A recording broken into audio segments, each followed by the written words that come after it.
गुजरात, महाराष्ट्र, मध्य प्रदेश, 3 राज्य के लोग एकत्रित हुए हैं। ये भाड़े की भीड़ नहीं है। आपके गुजरात के जो ऊपर गए हैं उनको बोल देना कि ये भीड़ जो आप लोग बुलाते हैं वैसी भीड़ नहीं है। ये चेतर भाई के समर्थन में आज डीएनए जग के आया है और आने वाली पीढ़ियां देखेगी इस जनसैलाब को। और आप हम सब मिलकर ऐसा मंजर तय करेंगे कि हमारे समाज के साथ कहीं पे भी अन्याय होता है तो पार्टी, जन संगठन, जाति, उपजाति सबसे उठकर सबसे पहले अपने भाई के साथ देना चाहिए। साथ देना चाहिए कि नहीं देना चाहिए? ऊंचा हाथ करो। लड़ेंगे, लड़ेंगे।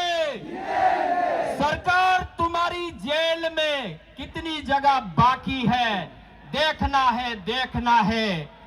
पुलिस तुम्हारी बंदूकों में कितनी जगह खाली, कितनी गोली खाली है देखना है, देखना है। तो साथियों, हम लोग लड़ेंगे। हमारे लोगों ने इस देश के लिए जान लुटा दी, हमारे लोगों ने संपत्ति लुटा दी है, हमारी कल्चर चले गया, हमारा बीज चले गया, हमारे पूर्वजों की सारी आइडेंटिटी चले गई। हमारे बेटे आज समाज के बेटे राजनीति करते हैं तो उन लोगों को जेल में डाला जाता है। ये देश क्या तुम्हारा बाप का देश है? ये हमारे बाप का देश है।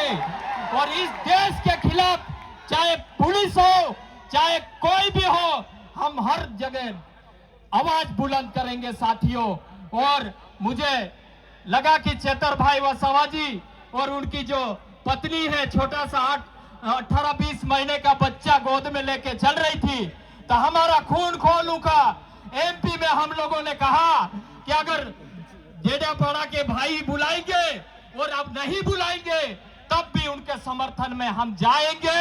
और वहां जाकर आज हम लोग एमपी से सैकड़ों गाड़ियों के साथ आए हैं साथियों। जरूरत पड़ेगी तो इनके पास सत्ता है, पावर है, हमारे पास जेल है और 6 फौलादी सीना है। मरते दम तक लड़ेंगे, पीछे नहीं हटेंगे, 1 इंच नहीं हटेंगे, 1 सेकंड नहीं रुकेंगे। वो कौम है साथियों, ऑनर ऑफ इंडिया। हम तो ज्यादा समय नहीं है साथियों।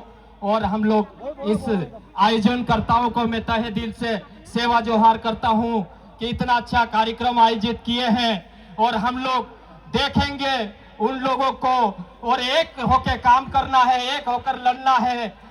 बुलबुल के परों में बाज का परवाज नहीं होता है, बुलबुल के परों में बाज का परवाज नहीं होता है। बिखरे हुए लोगों का कभी राज नहीं होता है। जिनकी पड़ गई है सर झुकाकर चलने की आदत, उनके सरों में कभी ताज नहीं होता है, तो झुकना नहीं है। जिंदाबाद, जय जोहार, जय आदिवासी। खूब खूब आभार।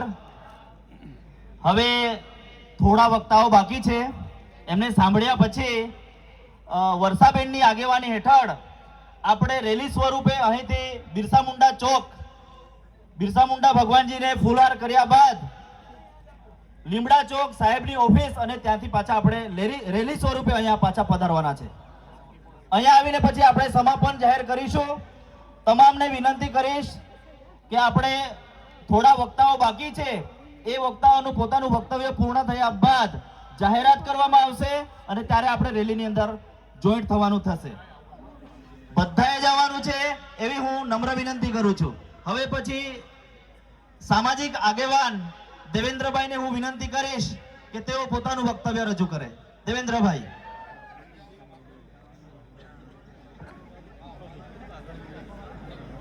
સૌને જય આદિવાસી,